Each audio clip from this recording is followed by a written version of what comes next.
বিসমিল্লাহির রহমানির রহিম। আজকে একটা অন্যরকম জিনিস তুলে ধরব। এই ফুলের নাম আমি বলছি না।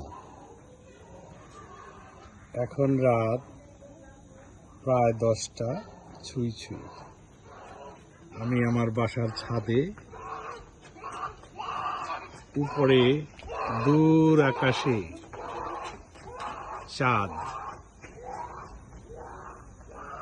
চাঁদের আলোতে যেন ঝলক লেগেছে। সেই সাথে আমার ছাদের এই যে ফুলগুলো, এই ফুলগুলো জড়িয়ে আছে আমার বিল্ডিংটা এবং পাশের বাসার বারান্দা পর্যন্ত পৌঁছে গেছে। ওই যে নিচ থেকে দোতলার ছাদ পর্যন্ত উঠে এসেছে, জড়িয়ে আছে বিল্ডিংয়ের এই কর্নারের অংশটা। বলেই ফেলি, এরকম একটা দৃশ্য ফেসবুকে দেওয়ার লোভ সামলানো বড় কষ্ট।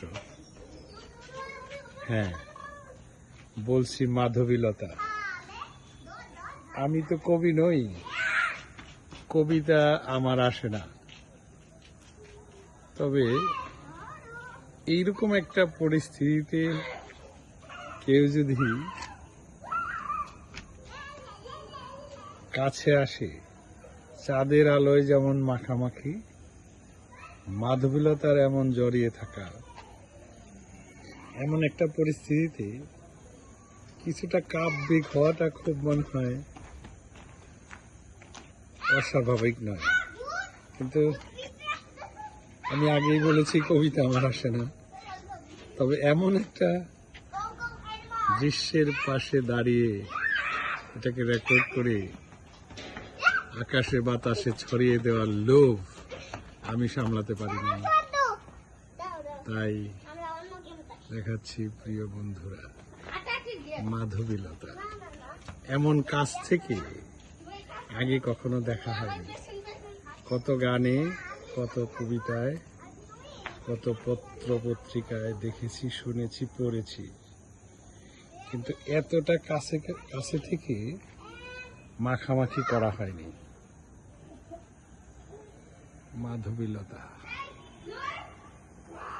আমি হয়তো আপনাদেরকে এর রং দেখাতে পারবো, কিন্তু এর যে সুবাস সেটা তো দেওয়া সম্ভব নয়।